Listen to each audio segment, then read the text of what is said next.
What is going on, guys? It's your friendly neighborhood Mexican here to answer the Q&A that I did. I posted, I believe, last Saturday or last weekend, or maybe it was like on Monday. Fuck no. I was supposed to answer the questions yesterday, but I ended up going to Universal yesterday, so I'm answering it tonight on Sunday night, which technically is almost Monday, so I'm a little bit late in the game, am I? It was pretty late, and I just got done doing the Walking Dead review, so go check that out. And let's get started with the questions, man. I'm very interested in some. I know there's not too many questions once again, but I always answer. Anybody who posts a question, I always answer on there. And be sure to look on, because today is the 5th, so tomorrow's going to be the 6th on Monday. Me and James, I want to thank James, SUPERNERD81, for doing the Logan review, the non-spoiler review, and then me and him tomorrow are going to come together and do the review, the Logan review, spoiler review, so that's tomorrow. Shoots, I didn't improve on one comment, so I'll go back to that. And my eyes are all fucking wonky right now because, oh man, that's worst time possible. Okay, so Mike, hey Mike, how's it going, man? Let's answer your question first. Let me get my eyes adjusted here. Let's read your comment. I'm already blind. Maybe this light's fucking me up, but let's see. Mike says, I also think the TV show is making. So I think I have to do this. Oh no, this is from he was talking about The Walking Dead. He's a better guy. Do you think Daryl's going to his comic book store and take his role? So that was basically him commenting. So let's see. Before we do your question, Mike, let's do Vinicky82. What's going on? Thank you for putting down a comment. I have so many questions. Great. Yes, I want that. Give me as much questions. It can be personal, like I said. It can be about anything. You can ask me questions about myself. You can ask me questions about pop culture. I have an answer to everything, and I usually know everything, what everybody's talking about. I have so many questions. The first, do you understand Spanish? No, I don't. Oh, I was reading this question. No, I don't. I don't speak Spanish. I know, right? Like, come on. Like, you don't know Spanish? At one point, I tried. But it was proper Spanish, and they're saying, what the fuck are you talking about? I'm like, yeah, this is Spanish, right? I'm telling you this is Spanish. No, it's not. It's proper Spanish. So what the fuck kind of Spanish do you guys speak? And I just kind of gave up. So no, I don't speak Spanish. I'm sorry, man. Or her. Sorry, person. I'm from Spain. Awesome. Really cool. Always wanted to go there. And if I could speak you in Spanish, would be so much easy for me. I know. I'm sorry. I don't speak Spanish. Like I wish I spoke Spanish. Get a lot more jobs, better jobs. But I don't speak Spanish. So I'm sorry if you can't. I'm pretty sure you can understand. I've seen you comment a lot. Thank you for commenting a lot of my videos. So I think you definitely understand what I'm saying, even though I have horrible grammar. Horrible. Just absolutely. Somebody was told me that I had absolutely, like, my grammar was shit, and they were exactly right. Okay. So let's get to the questions. Okay. What do you think about Daredevil? As a character, I wonder as a character or as the Netflix show, but I'll say what I think about Daredevil is I like Daredevil. I think Daredevil is definitely a cool character, especially the Netflix series Daredevil. I love the Netflix season 1, season 2. I love both seasons. I thought Matt Murdock, I forget his name right now, but I thought the actor who plays Matt Murdock is amazing. I think he's awesome as that role. He's very genuine. He's very real. He's realistic. He's believable. He's very. You feel for him every time he gets his ass kicked or he's kicking ass. He's great, man. I really do like the Daredevil in the TV show, and then Ben Affleck did the Daredevil in the film, which I thought was hilarious the first time I watched it, and it's still hilarious when I watch it now. And I know everybody keeps telling me to watch the uncut version, but I feel like there's just too many more problems for that to be kind of fixed, just like Batman v Superman: Dawn of Justice. But Daredevil as a whole character, I do like his origin. I love how he's connected to the Teenage Mutant Ninja Turtles, the comic books. It's the same ooze, or it's the same kind of chemicals that makes him blind. He's able to be super kind of human. I really love that, and I love how he is blind and he's using a lot of his heightened senses. It's like the blind swordsman, blind samurai, but instead he's a crime fighter, and I love his weaponry too, his little staffs and stuff, his little his little things that he's able to he disconnects in. It's able to be like whatever he needs it to be, either like a grappling hook or whatever. It's really I like Daredevil and Matt Murdock. Two are the same. It's really good. Like, I really like the character. I never really read I'm not a big comic book fan. I remember him being in the Spider-Man, the 90s version cartoon. That was really cool. But Daredevil has really increased the popularity and really gets me into this character because of the Netflix series. I think that's where I really, really jumped on board. But I have known Daredevil for quite a few years, for a long time.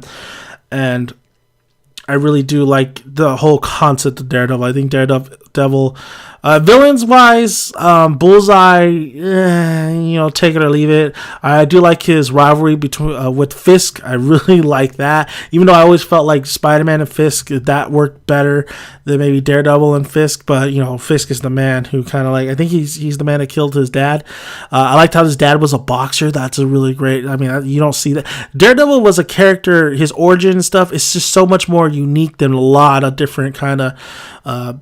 It's more down to earth, that is, than Peter Parker and just getting bitten by a radioactive spider and stuff. Daredevil is it's more of kind of the underground kind of ninja kind of world, which I like. And it's really, or even just the slums of Hell's Kitchen. It's such a great idea. It's so great that's why that Netflix series and a lot of the media that Daredevil does, it's very, when you see it, you don't think too much of it because he's not that super popular of a character, but once you get into the lore, once you start watching this character, you are very entranced by what he does and everything. So yeah, I really like Daredevil, and I'm glad you brought out the Daredevil question, and glad you mentioned Daredevil too, and not a lot of kind of the more common superheroes, especially Logan that just came out. Even though I like Hugh Jackman as Logan, or I like Wolverine as a character, he was never my favorite, but he was a character like Daredevil, or to me, where he was kind of he was there, and if you mention him, we can have a conversation talking about this character. And Daredevil's the same way, where he's not overly popular, but he's there, and once you mention him, it's a character you really want to talk about, and really you're I know that character. The character's really cool. He's a really cool character, and he has a lot of great lore to him. So thank you for that question. Don't think that Sabine rebels use a lightsaber and jump, be strong like a Jedi. Is it bad or is it weird? Okay, I love the Sabine question. I did I did a video talking about her handling the dark saber in Star Wars Rebels. Sabine is from Star Wars Rebels. She is the one, if not is one of the biggest popular characters in that series, in that show, and her gaining the dark saber, I love it. I love that she's wielding this Mandalore sword, this lightsaber that was handed down from generation. Now that we know more about it and know more about the history, or you could even watch the Clone Wars and know more about the history, I love it. And I love the way she's bringing a couple of episodes where she actually had to leave the Ghost Crew to do what she needed to do for her people and to stay by her real family's side just for a little bit, just to make sure everything's good and to find somebody who could wield this. I don't think anybody can. She's going to have to come to terms that she has to wield it. She is the one that everybody believes that could do it. So I love the idea. I absolutely love her wielding the darksaber. I love her training montage with Kanan. I love her going back to Mandalore. Sabine, this is such a huge help for Sabine's character, and really brings that character more, gives her more to do than what she's been doing in the last couple of seasons. And don't get me wrong, she still does work, and she's a Mandalorian. She's an awesome character, but this really kind of brings more to it. And I'm not saying because of the darksaber, because oh my god, Jedis are amazing and stuff. It's just because I know that character, and I know that I'm pretty much like everybody else. I'm pretty much like Kanan. I'm pretty much like Ezra. I'm pretty much like the Mandalorians. There's only one person who should should be wielding that if somebody's gonna have it, and that's Sabine. And I think Sabine is just, man, I just look forward to things to come in the future. And I look forward to improving using that, and just the different kind of storylines that it could really go to, especially with maybe Ezra turning to the dark side and her having to eventually fight Ezra, because she can go one-on-one with Jedis now. She could go one-on-one with Jedis without the Darksaber, but this is a huge advantage where she now is a huge threat to a Jedi or Sith, because I think Sabine because the lightsaber is just like the most, that thing, like, it cuts anybody, right? It's the weapon of choice. Anybody's gonna pick a lightsaber, and it showcases why it's such an extreme weapon. So with Sabine having that dark saber, like, it really automatically puts her with the A group, pretty much the A level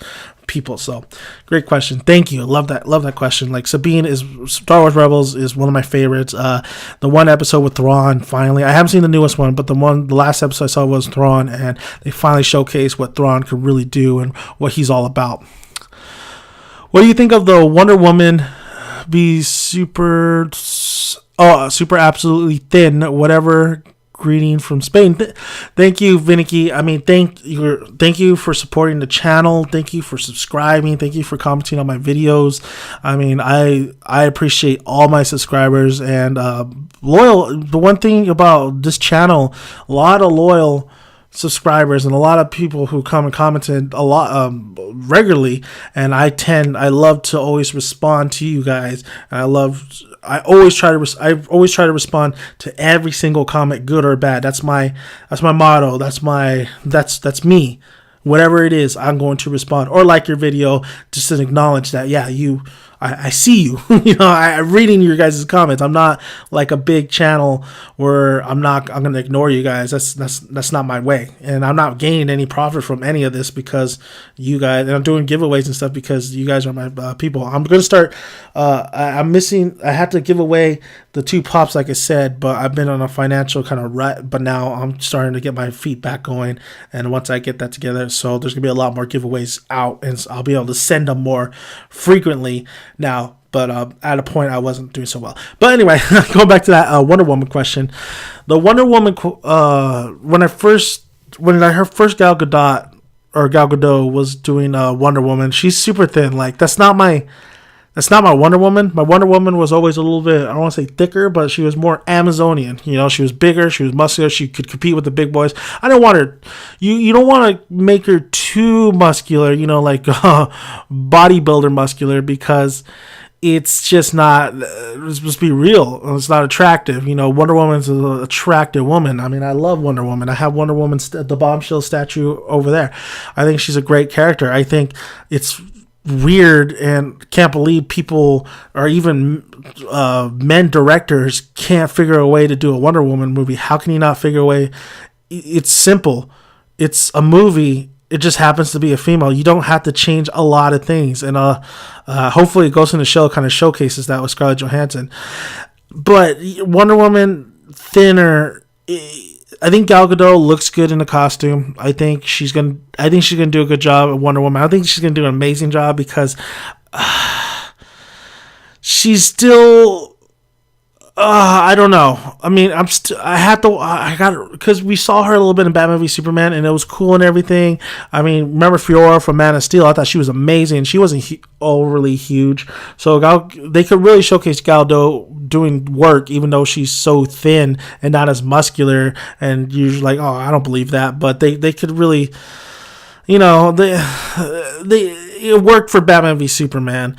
But we can't really give you a straight answer, or I can't give you a straight answer until I see a Wonder Woman actual feature film, because that's we're gonna get her for what, like 2 hours, and that's where it's gonna showcase whether if it is believable for being how thin she is, and if really it's not about how thin she is or how big she is. To me, it's about her acting chops, and could Gal Gadot really bring something to the table that maybe we haven't seen before, or merely command. The one thing about Wonder Woman is I want her to command the screen. She is the general. She is the leader. She is the warrior. She is everything in one. And Gal Gadot really has a lot on her shoulders. It's not...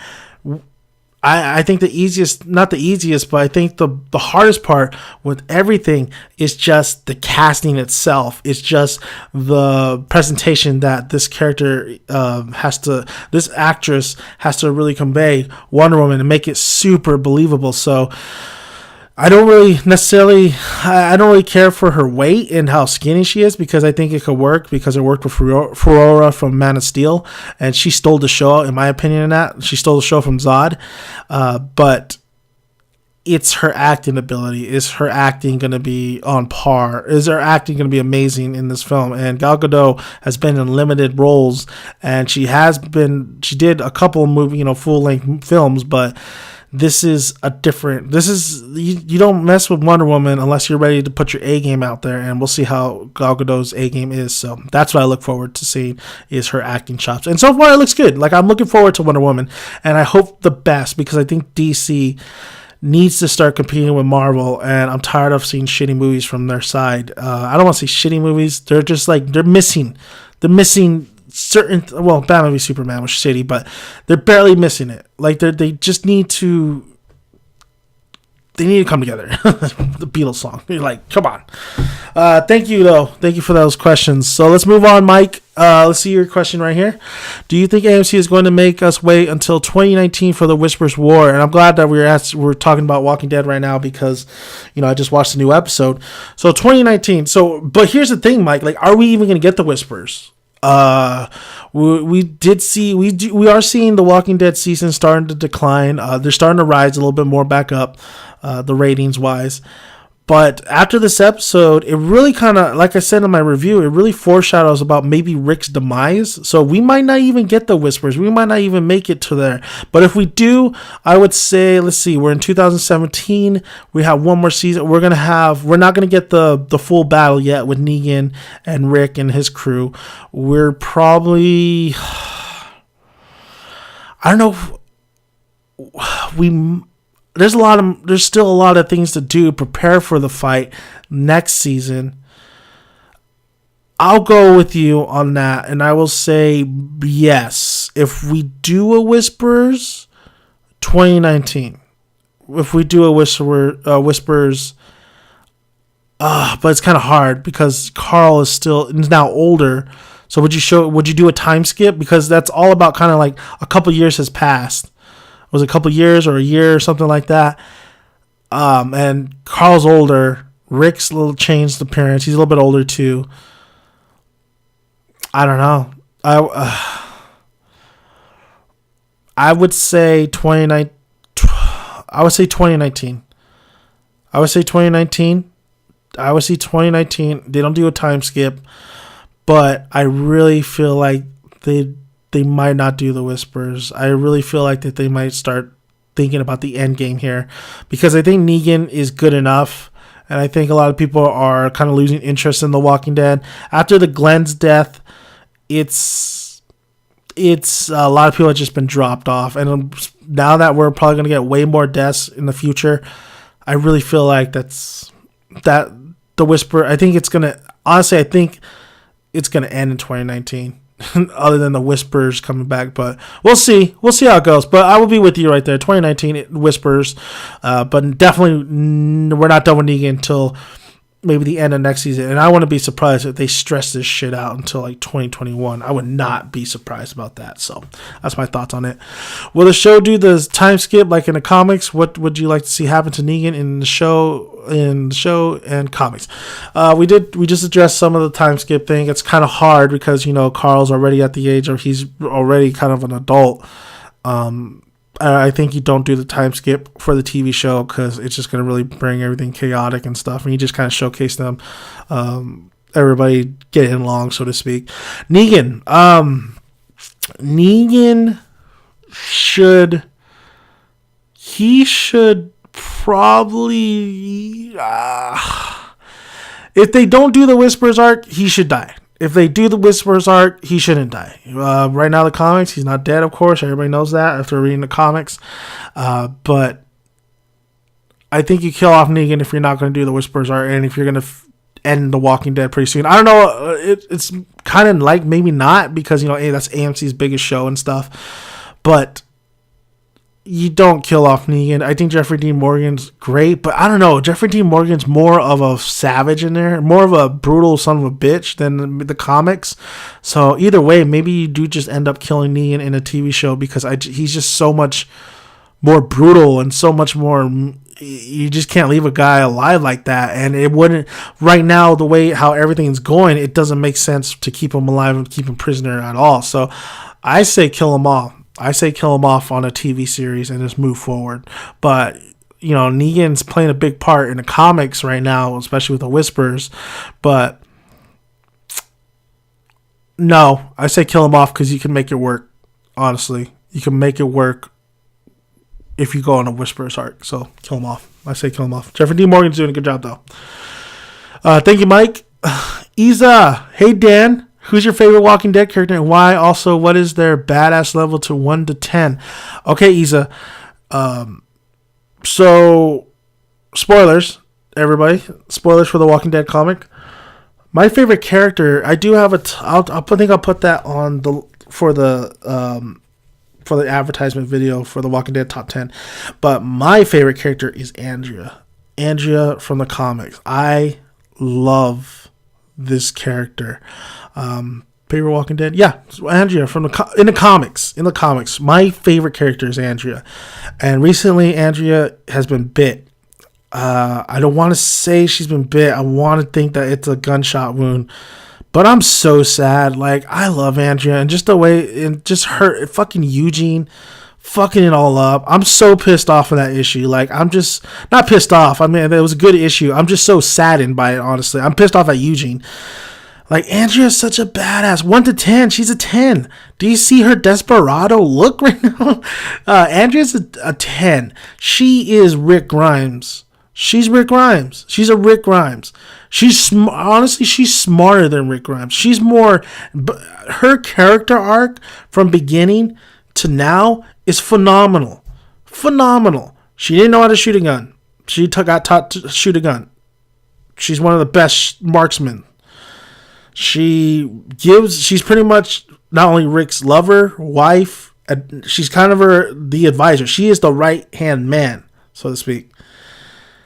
She does what needs to be done. She never complains. She speaks her mind. She's beloved by a lot of people. She is a fantastic character. And honestly, she's one of the best characters I've ever come across in life. Because this character has such a great arc. She's been through hell and back, just like anybody in that group. Maybe worse. Maybe worse. She's lost so much, but she's found so much. This Andrea, oh man, I'm thinking I'll make a video, Andrea tribute. Like, I love this character. This character has shown so much with just, so much with how she's not the main character. She's not the main character. She's one of the main characters. She's not the main character, though. But I would not be mad at all if I were to follow Andrea as the main character. She is that good. She is up there with a lot of the strong female women characters that a lot of people talk about. I don't really view it as that. I view it as, either you're a good character or you're not. Well, just for people saying strong female character, she's up there with Makoto from Ghost in the Shell. She's up there with, I'd say, Faye Valentine too from Cowboy Bebop. I mean, naming animes and stuff. She's up there. I just talked about Wonder Woman. She's up there with Wonder Woman. She's a different kind of breed of characters, and she's a down gritty. And for all the horror cliches and all the women who ran and screamed and needed somebody's help, or when they do fight back, they do stupid things. She doesn't do that. She doesn't do stupid things. She does everything she needs to do to survive, because they're survivors. And it's very sad, this last issue, but Andrea is my favorite Walking Dead character. And I would take her comic book character than any of the TV show characters. She's that good. She's that good. So thank you, Isa. I hope you like that. I hope I'm saying it right too. Isa plays. So thank you for those questions, and I can't wait to do more of these. Like, I really want to know what you guys are thinking. Oh, it was JJ. I put the one I didn't approve was JJ, my boy JJ, and we're talking about Gangsta, and Gangsta's a really great one too. But I'm gonna approve his comment anyway because he has really cool stuff on there. I can't approve it for some reason. Sorry, JJ, I can't approve it. But thank you for the questions. I want to thank you guys for supporting me. Look out for my giveaways. Just look out for tomorrow, March 6th. March 6th, Logan spoiler review. My boy SuperNerd81. Go check out his channel. I'll have the link down in the description box. He has a lot of Funko Pops. Please, next Q&A is going to be coming up tomorrow, so please ask me more questions, and I will answer Saturday. I believe this Saturday. I have nothing to do on Saturday, so other than get hopefully my Comic-Con tickets. So man, thank you guys, and I really appreciate you guys and what you guys do for me and this channel means so much to me. This is part of my life, and it's not work.